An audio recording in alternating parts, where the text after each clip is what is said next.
Muchas gracias a todas vosotras por estar hoy aquí. Y la verdad es que me hace especial ilusión este público tan selecto y tan entusiasta. Yo os voy a hablar de mi tema preferido. Cuando la gente me dice que yo soy conferencista o conferenciante, como decimos en España, me entra un poco de vértigo, porque la realidad es que yo no me considero así. Yo me considero alguien que comparte lo que yo considero que ayuda a ser más feliz en la vida. Soy una persona que comparte. Yo me dedico a trabajar las emociones. Yo en mi consulta me he empezado a dar cuenta que aprendiendo a gestionar nuestras emociones podemos ser mucho más felices. Y he ido un poco más allá y he visto que aprendiendo a gestionar nuestras emociones tenemos menos enfermedades y nos encontramos mejor. Actualmente, desde hace un par de semanas, incluso he comenzado un proyecto de este tema relacionado con el cáncer. Por tanto, ¿por qué una psiquiatra? Porque una psiquiatra vende felicidad. Yo tengo la mejor profesión que existe. Cuando yo era pequeña, un día, según me cuenta mi madre, yo tenía 6 años, mi madre trabaja en banca y mi padre es psiquiatra. Y yo siempre decía que quería dedicarme a lo que mi madre hacía. Mi madre me llevó a su oficina y me dejó hablando con un cliente suyo, que yo estaba sentada en una mesa mientras ella se iba a hacer un recado, y le dijo al cliente: explícale a mi hija de manera sencilla a qué nos dedicamos nosotros en la banca. Según cuenta mi madre, ella llegó media hora más tarde y yo le estaba diciendo a este señor: le veo triste, ¿a usted le pasa algo? ¿Está mal con su mujer? ¿Sus hijos no se portan bien? Mi madre me dijo: dedícate a lo de tu padre. Desde los 6 años supe que lo mío era la psiquiatría, a pesar de que mis compañeras de clase me decían que eso era cuidar a los locos. Pero yo sabía que mi padre era un hombre que hacía mucho bien y ahí empecé. Yo he cambiado el rumbo de la psiquiatría actual porque me voy un punto más allá. Yo utilizo pastillas, medicación de vez en cuando, pero yo trabajo las emociones, trabajo los traumas, voy al interior del ser humano hasta conseguir desmontar ese nudo que nos bloquea y nos impide ser felices. Esto que veis aquí es un cromosoma, todos sabéis lo que es un cromosoma, tenemos en todos los núcleos de las células de nuestro organismo, tenemos nuestros cromosomas y luego tenemos el cromosoma X y el cromosoma Y. Y esta parte de la punta de la esquina, lo que está en verde, se denomina telómero. Los telómeros, y le dieron el premio Nobel a Elizabeth Blackburn hace unos años por este tema, lo que hacen es que miden, uno cuando lo mide sabe la edad biológica del ser humano. La gente enferma, la gente con cáncer, la gente estresada, tiene el telómero más corto, mientras que la gente que está sana tiene el telómero más largo. Voy a ir un punto más allá.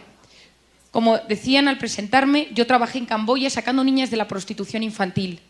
Las niñas violadas o los niños que tienen traumas infantiles, bullying, problemas, en la infancia separación traumática de los padres, tienen los telómeros más cortos desde pequeños. Si yo tomo al azar 2 personas de 50 años, misma edad, el que tenga el telómero más largo será aquel que tenga una mejor salud. 2 buenas noticias con respecto a esto. Lo primero de todo es que el optimismo y la ilusión alargan los telómeros. Por lo tanto, la felicidad y el optimismo es una garantía de salud para la vida. Hoy en día se ha demostrado que las personas que son capaces de mirar la vida desde un punto de vista más optimista, porque la felicidad no es lo que nos pasa, sino cómo interpretamos lo que nos pasa. Y si esa interpretación es optimista y es alegre, cambiamos nuestros genes. Esto es el nuevo concepto que se denomina epigenética, es decir, nuestras experiencias, nuestra manera de enfrentarnos a la vida cambia nuestros genes. Las personas con hipertensión, diabetes, cáncer, Alzheimer, Parkinson van teniendo cada vez los telómeros más cortos. Es una garantía de salud.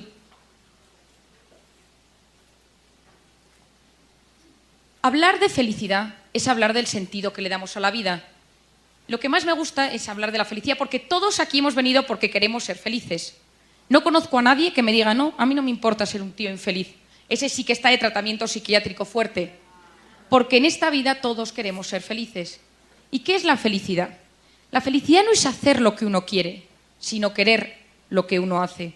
La felicidad, cuando hablamos de felicidad, hablamos del sentido de la vida. Hablamos de una vida lograda. La felicidad no se da en la posada, como decía Cervantes, sino al borde del camino. Es una manera de vivir. No es solo yo quiero ser feliz, es cómo yo decido cada día aceptar las circunstancias que me rodean. La felicidad no es lo mismo que el bienestar. Hace unos años hicieron un estudio en Estados Unidos y quisieron describir exactamente qué era la felicidad. Y vieron que la felicidad tenía que ver con el bienestar, pero no. Porque el bienestar es más subjetivo, el bienestar colma los sentidos, mientras que la felicidad colma el corazón. Es distinto. El bienestar, la seguridad, la comodidad, pero eso no es felicidad. Nosotros entendemos muchas veces la felicidad cuando no la tenemos, ante la muerte, ante el sufrimiento, ante el dolor. Ahí entendemos y decimos, ahora no soy feliz, en este momento lo entiendo. ¿Y cuál es el único antídoto real que existe para el sufrimiento? Solo hay uno, el amor. El amor a un ideal, decía Confucio, en las ideas se tiene, en los ideales, en las creencias se está. ¿Cuántas vidas ejemplares de personas leemos? Tomás Moro, políticos, personajes, santos, que gracias a sus ideales y a sus creencias fueron felices, a pesar de que las circunstancias eran duras. El amor a un ideal, el amor a una persona, el amor, la gran causa de nuestra vida, a la que no le voy a dedicar ni un minuto más, pero en el fondo de cada persona existen tesoros escondidos que solo el amor revela. El estar enamorado de alguien nos cambia el panorama vital. Y la tercera cosa que le quiero dedicar un poco más de tiempo, el amor a un recuerdo. No sé si alguna de vosotras ha leído el libro de Viktor Frankl, El hombre en busca de sentido, pero es un libro que recomiendo. Viktor Frankl, médico, psiquiatra, judío, que acaba en un campo de concentración en Auschwitz, y él empieza a darse cuenta que hay gente que se muere todos los días y otros que no mueren. Y empieza a investigar en el campo de concentración por qué hay algunos que no mueren. Y descubre que aquellos que tienen un sentido de su vida, un recuerdo de alguien o de algo del pasado, y se levantan pensando en ese recuerdo, esos son más felices y no mueren. En cambio, los que no tienen ningún recuerdo, los que no se agarran a nada del pasado, mueren. Tanto es así que hace 5 meses salió publicado un artículo de un premio Nobel japonés que hizo un experimento y vio qué pasaba en el cerebro de la gente cuando se le ponía a intentar recordar eventos del pasado gratificantes. Les hicieron resonancias magnéticas funcionales, aquellas de colores con imágenes, y se les decía y se les pedía que recordaran momentos alegres de su vida y que los describieran y que los pensaran y rememoraban. La sorpresa de este investigador fue que el recuerdo segregaba sustancias gratificantes, hormonas gratificantes como son la dopamina, la hormona de la confianza, la serotonina, la hormona de la felicidad, del placer, y se incrementaban, incluso más que cuando la persona había vivido eso en primera persona. Es decir, recordar algo que nos gusta en nuestra mente genera mayores hormonas de placer y de felicidad que vivir la propia experiencia. Como anécdota curiosa, al terminar la prueba, el premio Nobel iba a pagar a toda la gente que había participado en el ensayo y le dijeron que había sido tan gratificante la prueba que preferían no recibir dinero. Es decir, el amor a un recuerdo nos puede ayudar y nos puede salvar. Viktor Frankl lo estudió y yo voy un punto más allá. Todo depende de cómo nos levantemos cada mañana y él descubre la logoterapia, el sentido de la vida. El 80% de las personas no saben por qué se levantan cada mañana. Es un automatismo, nos olvidamos por qué nos levantamos. La felicidad viene por tener motivos por los que levantarse cada mañana. La felicidad tiene mucho que ver con la manera en que nos expresamos y con el lenguaje, porque hay palabras que evocan emociones, palabras que evocan imágenes, que evocan emociones y sensaciones corporales. Pero hay 3 palabras que tocan el corazón del hombre. Por favor, gracias y perdón. Por favor, porque abre las puertas a la otra persona. Gracias, porque el agradecimiento es la memoria del corazón. Y el perdón, que para mí es la clave hoy en día para superar cualquier trauma del pasado.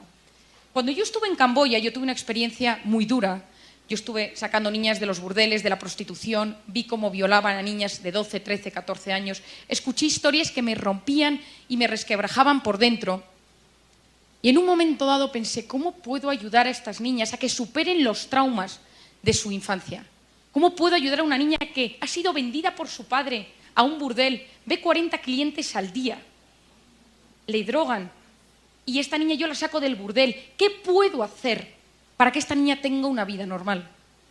Después de una experiencia muy impresionante, hablando un día con una niña con una vida durísima, ella me dijo a mí, ella me abrió los ojos y me dijo, una niña de 12 años, he descubierto que la única manera de poder ser feliz y de poder superar el trauma, la herida, es perdonar al que me lo hizo, por una parte a su padre o a su abuelo, y al que me violó.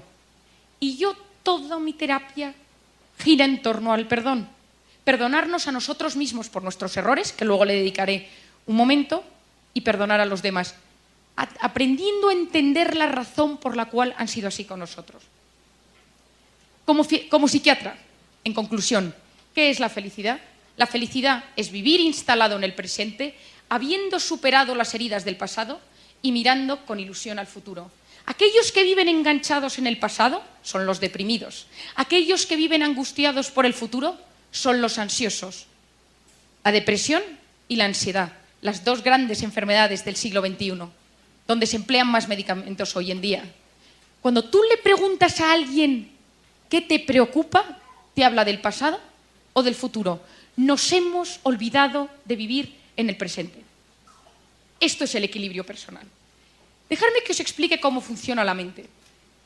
Hoy quiero que os vayáis con pocas ideas, pero con muy claras. Y la primera es que pensar altera nuestro mundo interior.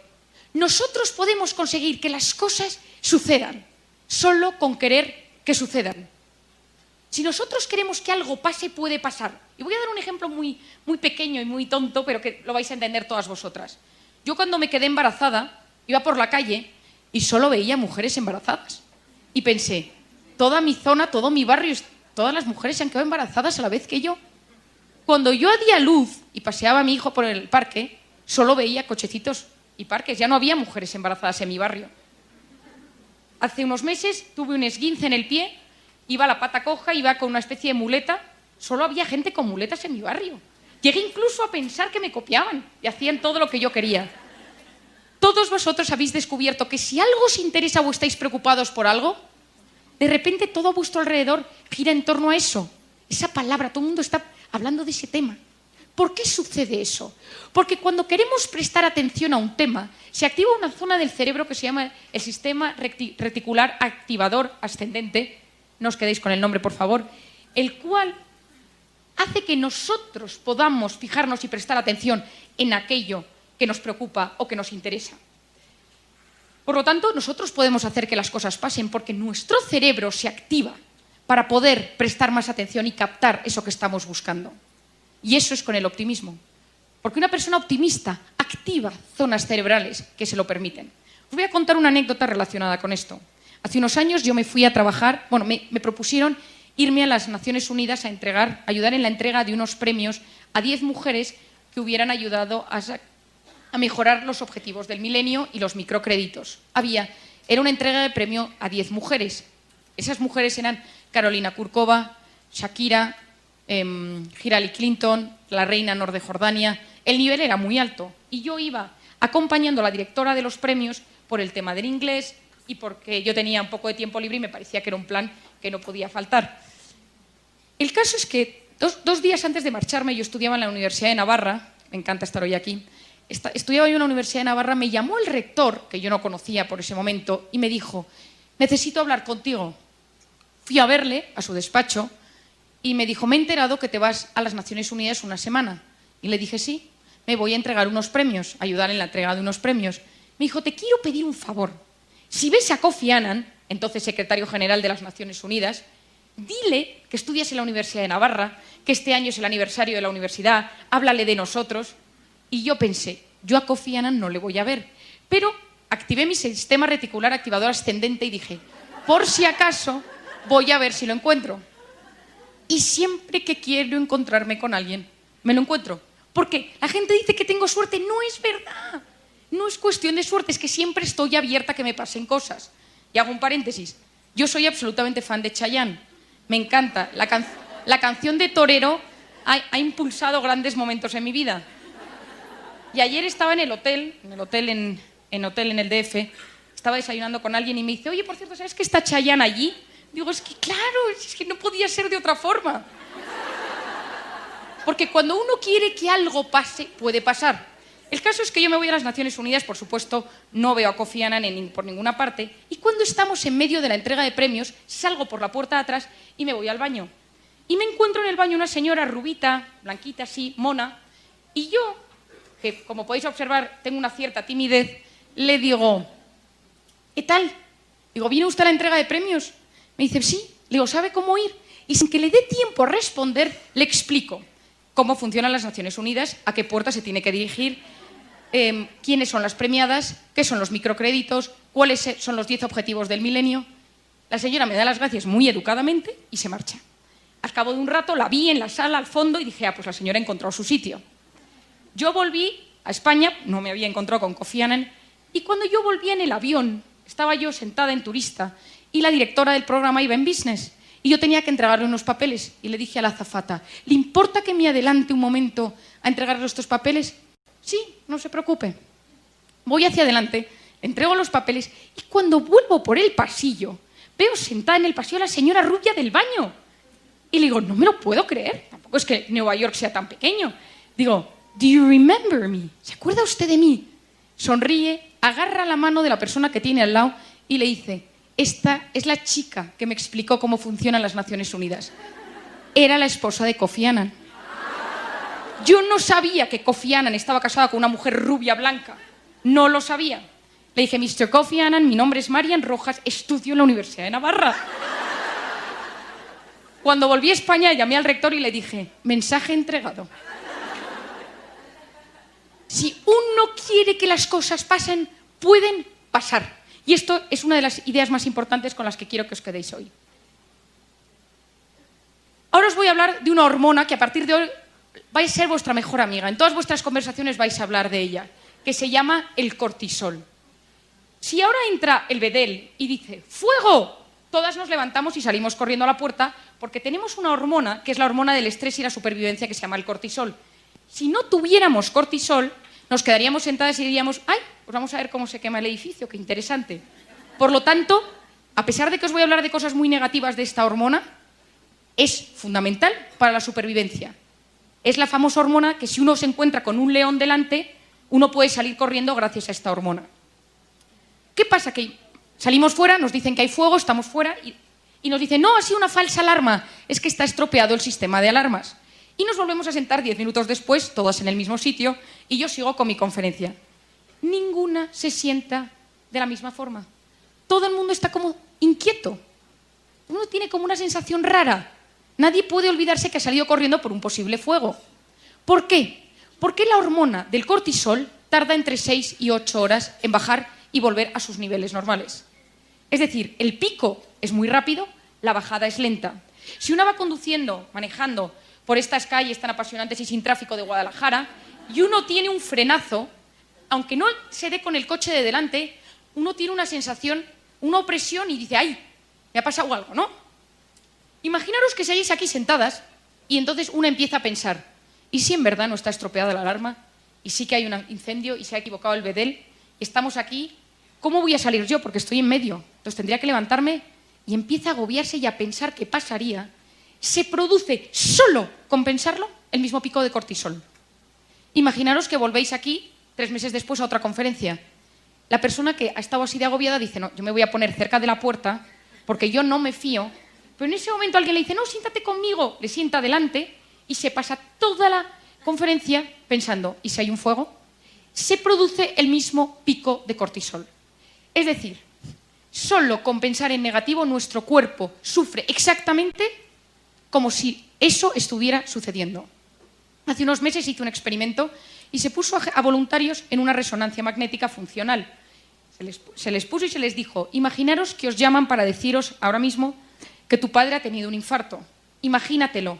Y se les hacía pensar e imaginarse cómo vivirían. Y se vio que se producía un pico de cortisol en sangre fortísimo. 2 semanas después se hizo el mismo experimento y se les dijo: imaginaros que os llaman para deciros que habéis ganado 20 millones de dólares y no tenéis que pagar impuestos.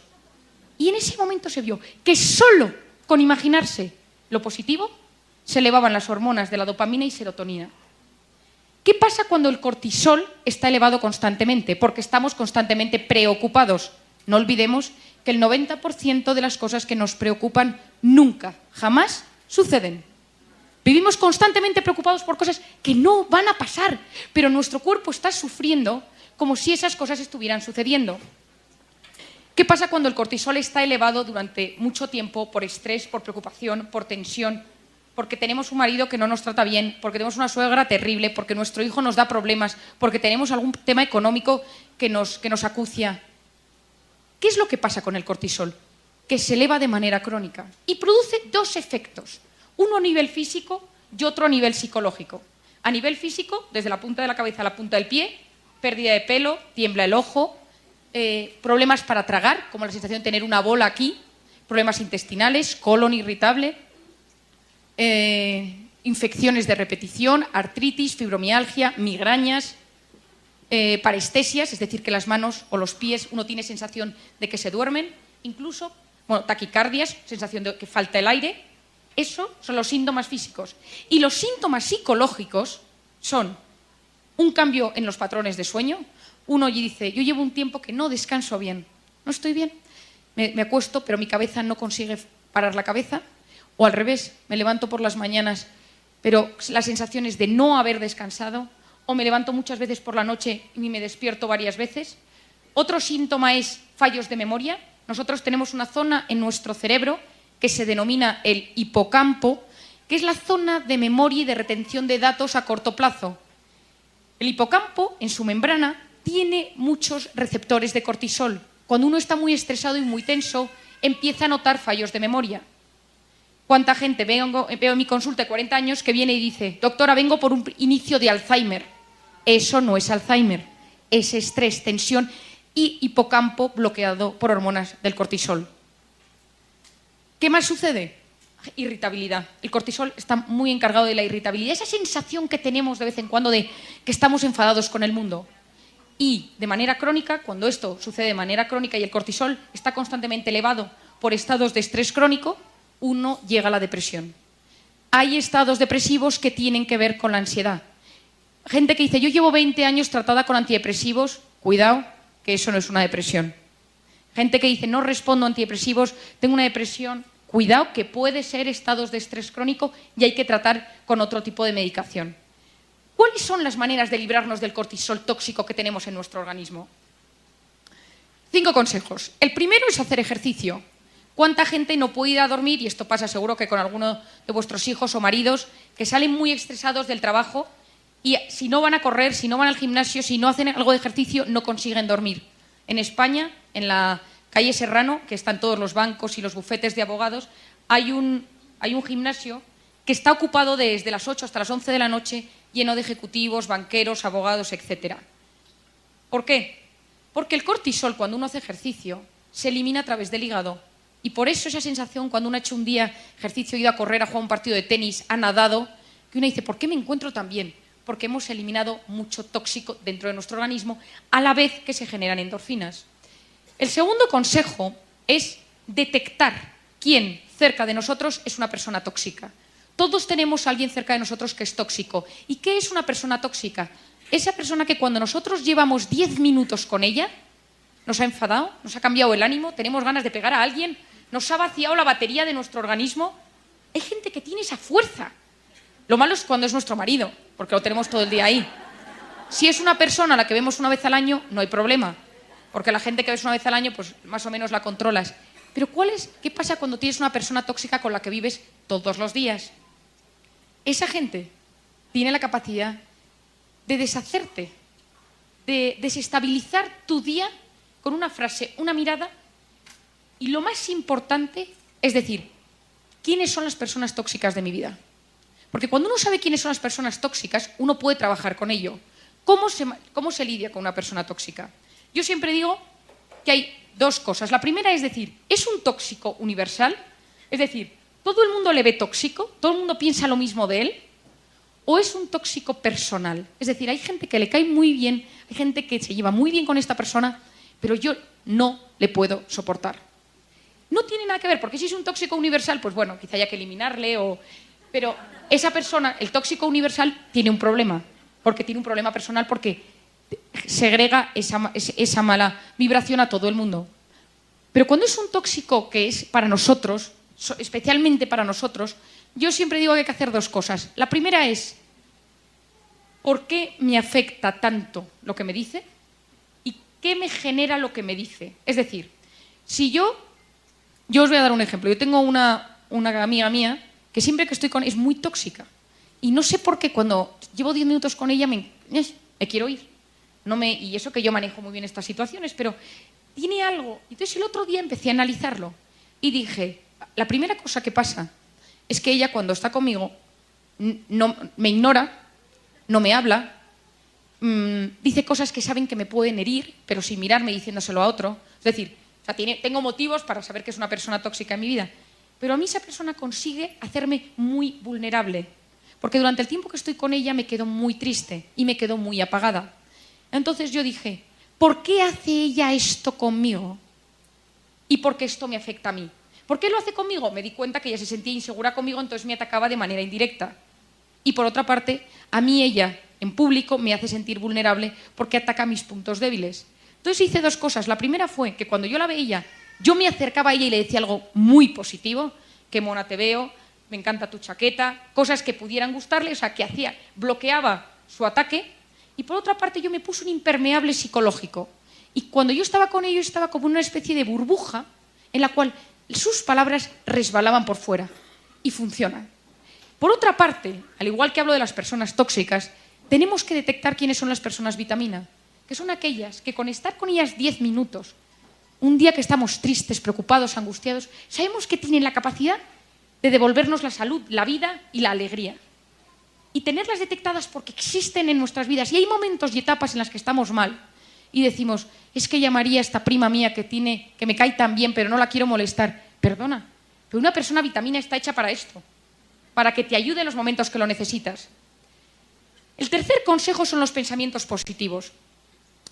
Cuando yo os hablo del cortisol, os hablo de que la ira, el nihilismo, la desesperanza, la tristeza, cuando estas existen se segrega cortisol y disminuye el riego sanguíneo en la corteza prefrontal izquierda del cerebro, que es la zona encargada de la toma de decisiones y la planificación. Cuando uno está enfadado, tiene menos sangre en la zona donde puede tomar decisiones. Cuando uno utiliza los pensamientos positivos, los mensajes cognitivos positivos, y dice, lo voy a conseguir, esto lo soluciono, se produce un aumento del riego sanguíneo en esa zona. Es decir, solo con pensar que las cosas nos pueden salir bien, alteramos nuestro cerebro. Tanto es así que hoy se ha visto que la gente que tiene curiosidad, ilusión, optimismo, se produce una neurogénesis de neuronas, es decir, lo que toda la vida habíamos estudiado, al menos yo en medicina, que las neuronas cuando morían para siempre, se ha descubierto en los últimos años que no es cierto. Podemos regenerar neuronas. Y una de las maneras de regenerar neuronas es a través del optimismo. Porque se ha observado que la gente que se levanta por la mañana con optimismo, con ilusión, al cabo de 2-3 semanas se produce un movimiento de neuronas de diferentes zonas de la corteza cerebral hacia el hipocampo y tenemos nuevas neuronas en la zona de memoria de aprendizaje. El optimismo cambia nuestras neuronas, modifica zonas cerebrales. El cuarto consejo es la meditación. Cuando yo hablo de la meditación, cuando yo empecé a estudiar todo este tema, estuve en Londres trabajando con un investigador que había publicado muchas cosas relacionadas con mindfulness. No sé si alguno ha ido a hablar de esto. Mindfulness es una técnica muy parecida al yoga, parecida a la oración, que tiene una tradición oriental, en la cual uno presta atención a cómo se siente físicamente mientras respira, con una característica principal. 2. Una atención plena a cómo uno se siente físicamente y uno se va fijando y uno se fija dónde se van los pensamientos y los vuelve a traer. Y por otra parte, con una sensación de abandono. Es decir, yo no puedo controlarlo todo, por lo tanto me abandono. esto viene de la cultura oriental. A todos los psiquiatras de casi todos los hospitales de España nos han formado en mindfulness y en muchas empresas, en muchos hospitales, todas las mañanas antes de empezar a trabajar hay una sesión de 10 minutos de esto. En Estados Unidos está por todas partes. Cuando yo hablé con el investigador con el que yo trabajaba, el profesor Andrea Danese, yo le pregunté, ¿la oración de los cristianos, de los católicos, sirve? Y me dijo él, sí, siempre y cuando esté el centro de esa meditación sea el abandono. A mí me resulta mucho más fácil abandonarme en Dios que abandonarme en la nada. Pero en los asiáticos se abandonan en la nada y les va muy bien. En Estados Unidos se ha investigado esto hasta tal punto que hay varios investigadores que se han ido a los conventos y a los monasterios donde no existe el cáncer, el Parkinson, el Alzheimer, la hipertensión, la diabetes en los conventos de clausura. Y han estudiado qué pasa allí. La alimentación, tampoco es que coman tan bien. Yo conozco muy bien un convento de clausura, tampoco es que coman tan bien. Tampoco es que las condiciones meteorológicas sean las mejores, porque el convento que yo conozco ni tiene calefacción y hace muchísimo frío. ¿Qué es lo que hace que las monjas y los monjes no tengan cáncer en sus monasterios? Una de las hipótesis que se está barajando es la meditación. Se ha observado que la gente que medita 10 minutos al día, que reza, que medita tranquilamente, no que está preocupada y le da vueltas a temas, no es lo mismo. Que la gente que medita 10 minutos al día aumenta el grosor de la corteza cerebral, disminuye la hipertensión, la diabetes y el riesgo de enfermedades cardiovasculares. Acabo de publicar un capítulo en un libro hecho por un investigador español muy importante, en el cual él habla de todos los factores de riesgo de las enfermedades cardiovasculares y yo hablo del anti-aging mental y cardiovascular. Y la parte del capítulo que me pidieron que escribiera era de cómo la meditación y el mindfulness podía afectar al corazón. Y los resultados son asombrosos. Hoy en día en gente con cáncer, en gente con ictus, con infartos cerebrales, se ha observado que meditar hace incluso que la gente deje de tomar medicación. Y como quinto punto, el omega 3. El cortisol es una sustancia que segrega productos inflamatorios, tromboxano, proteoglicanos, es decir, moléculas interleuquinas, moléculas inflamatorias por todo el organismo. Es un inflamador del organismo. Por lo tanto, cuando uno está estresado, a la zona más vulnerable de nuestro organismo, en mi caso son los dientes, empiezo a tener dolor de dientes. La gente que tiene problemas intestinales empieza a tener problemas intestinales. Gente que tiene debilidad muscular tiene problemas musculares. El omega 3, que sirve para muchísimas cosas, pero en el caso que hoy nos atañe, frena la proliferación de todas esas sustancias. Hace como un protector, como un antiinflamatorio. Hoy en día la Asociación Americana de Psiquiatría recomienda el omega 3 asociado a todos los tratamientos psiquiátricos. Yo, por ejemplo, en las mujeres embarazadas con depresión, bajo la medicación vía oral y añado omega 3 y se ha visto que tiene el mismo resultado para la depresión en el embarazo. Los pacientes con esquizofrenia, trastornos bipolares, adicciones, etcétera, porque tiene muchas características positivas que ayudan. Os voy a dar de manera breve 7 consejos para conseguir gestionar bien nuestras emociones. Porque lo que a mí más me interesa hoy es que vosotros sepáis que para ser feliz y para tener buena salud y para tener, por todo lo que os he explicado del cerebro, de la epigenética, de las neuronas, del hipocampo, etcétera, una de las cosas que mejor nos puede ayudar es saber gestionar nuestras emociones. ¿Y eso cómo se hace? El primer punto es conocerse. Y cuando digo conocerse es conocerse de verdad. ¿Quién soy yo? Yo veo gente en mi consulta todos los días y les digo, descríbete, y me dice, bueno, yo soy simpática, la gente me quiere, tengo amigas. Digo, no, pero profundiza. No lo sé. Yo siempre hablo de que, y muchas veces lo utilizo para que la gente se conozca mejor, y digo, háblame de ti y de cómo te ven los demás. Porque todos tenemos 3 facetas. La que mostramos a los demás, es decir, la que los demás ven. Por otra parte, lo que yo quiero mostrar a los demás y lo que en verdad soy. Lo que yo muestro a los demás es la imagen. Lo que yo creo que soy es el autoconcepto. Pero luego está la tercera faceta, que es la verdad. A mí cuando alguien me dice, es que no me conozco bien, le digo, ¿tu madre qué dice de ti? Que soy súper desordenado. ¿Eres desordenado? Yo creo que no. ¿Por qué tu madre dice que eres desordenado? Y así empiezo. ¿Por qué es importante conocerse? Porque cuando uno se conoce, uno se comprende.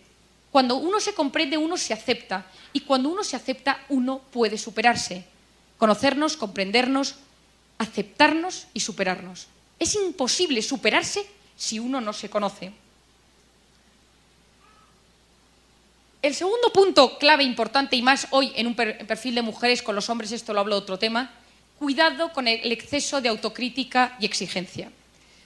Huir del perfeccionismo excesivo. La gente excesivamente perfeccionista son los eternos insatisfechos. Nunca está suficientemente bien hecho esto, la comida no está en su punto, este documento que tengo que mandar no está bien, este email lo voy a volver a mirar, la ropa no está bien planchada. El perfeccionista es el eterno insatisfecho. En Harvard se ha observado que la gente, el 60-80% de la gente que está constantemente preocupada y que se exige mucho y se hace autoboicot interno, tiene muchas más migrañas, ellos lo han estudiado en la migraña, que la gente que no lo tiene. La psicoterapia es clave. Yo hago mucha psicoterapia en mi consulta porque entra para desenmascarar esta corriente devastadora. Cuidado con el autoboicot, que nuestra voz interior sirva para subirnos, para elevarnos y no para hundirnos. ¿Cuántas veces nuestra voz interior te dice, no lo vas a conseguir, no puedes, eres un desastre, esto no está bien para ti? En ese momento, ese autoboicot, se vuelve a generar toda esa hormona del cortisol de la que os hablaba antes. Tenemos que usar nuestro diálogo interno, que existe constantemente, para apoyarnos, no para hundirnos. Ese diálogo que tenemos dentro de nosotros.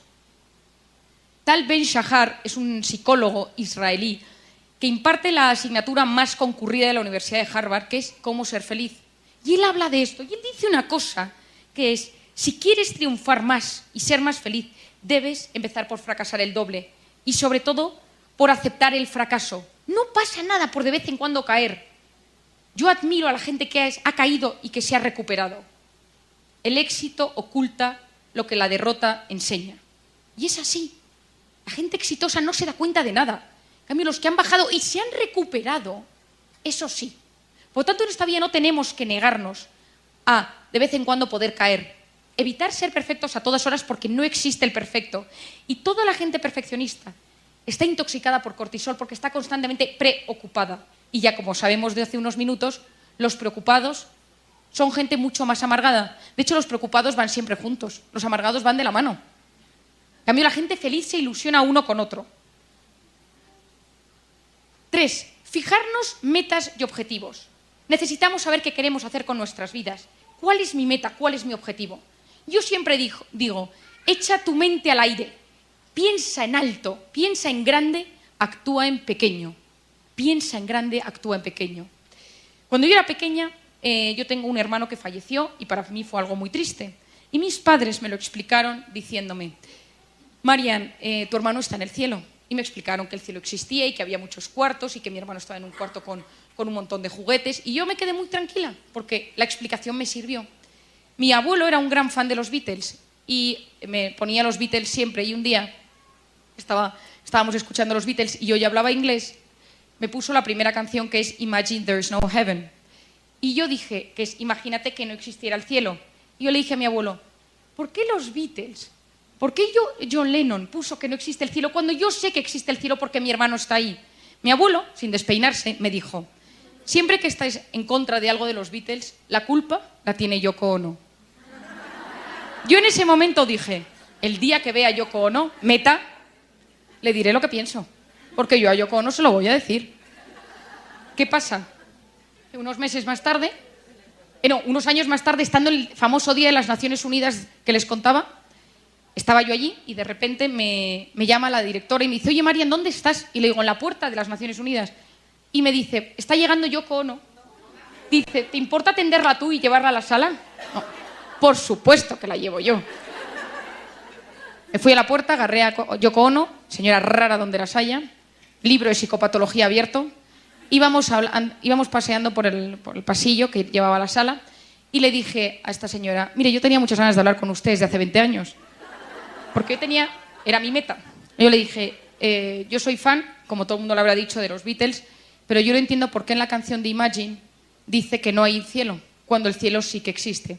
La señora me miró arriba, abajo, izquierda, tal, y no me contestó. Yo insistí, ni media palabra. Al año siguiente volví a las Naciones Unidas y la directora del programa me llamó y me dijo, oye, Marian, ¿te importaría llamar a Yoko Ono para que vuelva este año? Dice, porque tú estuviste hablando con ella. Y digo, bueno, hablando con ella. Me dio el teléfono y la llamé. Y cuando la había llamado, le dije a la secretaria, mía, mi nombre es Marian Rojas, el año pasado estuve con Yoko Ono, querríamos volver a invitarla al evento. Y me dijo, déjeme un momento. Volvió a los 10 minutos, me llama y me dice, me pregunta la señora Yoko Ono si es usted la del cielo. Yo estaba feliz porque había conseguido mi meta. Pero hoy, hablando en serio, necesitamos metas. Y cuando la meta se consigue teniendo pequeños objetivos. Porque si yo quiero conseguir algo a largo plazo, lo que necesito son metas muy chiquitinas, objetivos muy chiquitines. Porque así va subiendo mi autoestima. Si yo quiero perder 20 kilos, no puedo decir quiero perder 20 kilos. Tengo que decir, primera meta, primer objetivo, empezar a hacer ejercicio. Segundo, no comer chocolate. Tercero, es decir, al poner objetivos pequeños, y esto en la educación de nuestros hijos es clave, enseñarles a tener pequeños objetivos. El cuarto punto es trabajar la voluntad. Ah, la foto, por supuesto, por si nadie se lo creía.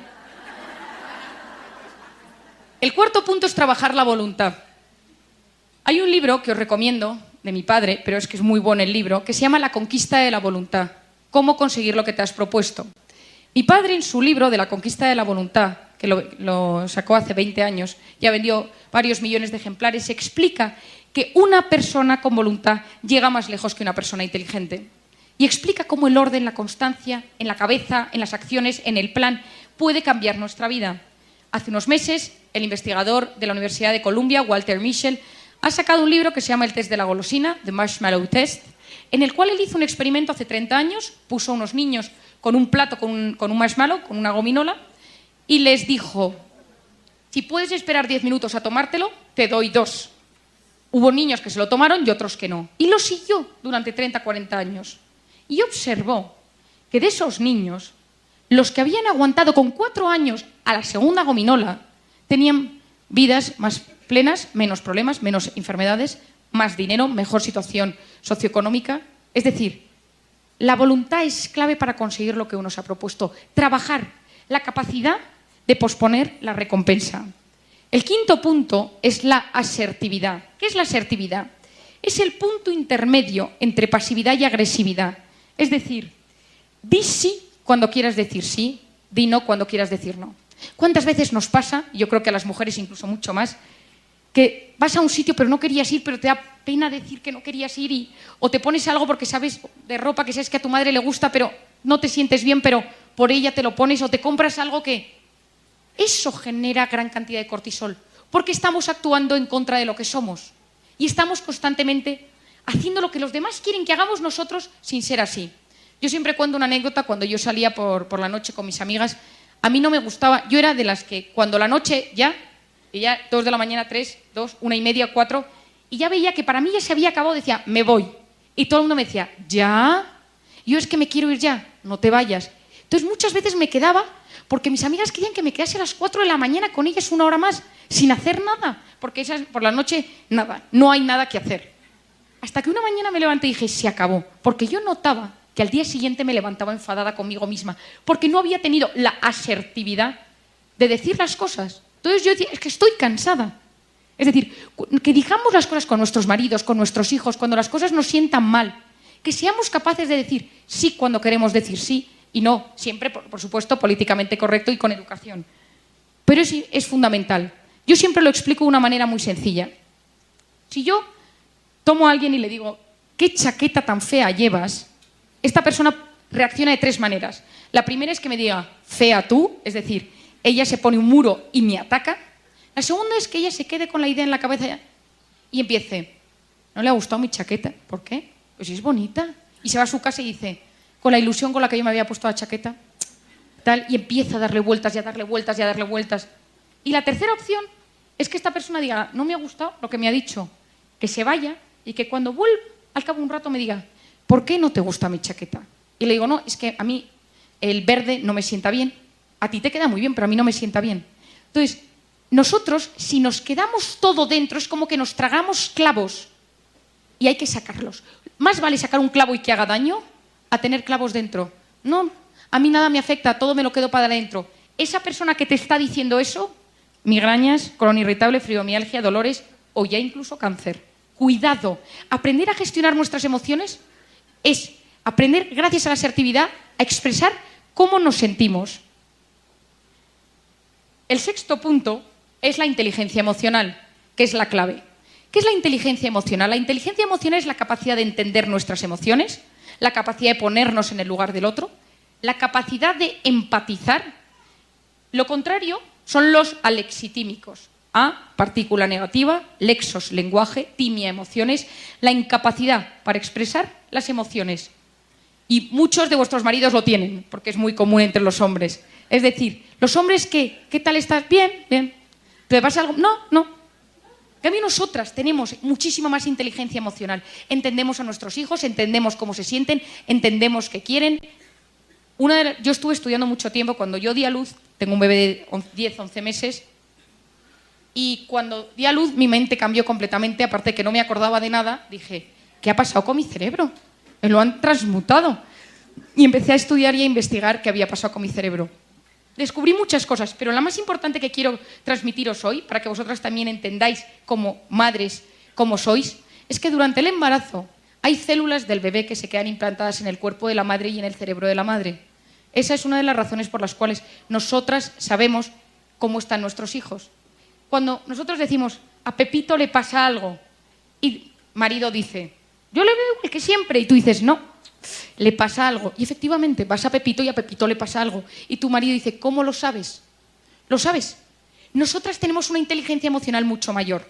La inteligencia emocional hoy en día es clave para gestionar las emociones. Quien no sabe entender sus emociones y ponerse en el lugar del otro, sufre. Y no es una persona feliz. Y acabará teniendo algún síntoma. Y el quinto último punto es educar en el optimismo. Porque mi mensaje de hoy es que se puede aprender a ser feliz. Y yo, de hecho, y lo digo hoy aquí, hoy voy a proponer en el IPADE una asignatura que sea Aprende a ser feliz. Porque se ha demostrado que la felicidad se aprende. Hoy, en 45 minutos, yo os he dado unas pautas básicas sobre cómo se transforma nuestro cerebro por ser feliz. No olvidemos que cualquier situación puede verse en clave de problema o en clave de solución. No, la felicidad no es lo que nos pasa, sino cómo interpretamos lo que nos pasa. Podemos educar nuestra mirada. Saber mirar es saber amar. Y si uno mira amablemente las circunstancias, uno quiere más. Y querer siempre es bueno para el corazón. Última idea, la ilusión cambia nuestro cerebro, la alegría cambia nuestro cerebro. Se elevan hormonas positivas, la dopamina y la serotonina. Conseguimos que estructuras cerebrales se amplíen. La zona de resolución de problemas recibe más riego sanguíneo. Nuestra epigenética cambia si somos optimistas. Tenemos mejores genes. Quiero terminar, porque se me echa el tiempo encima, con una cita de un pensador oriental que me parece muy interesante. El que conoce lo exterior es erudito. Quien se conoce a sí mismo es sabio. Quien conquista a los demás es poderoso. Quien se conquista a sí mismo es invencible. Muchas gracias.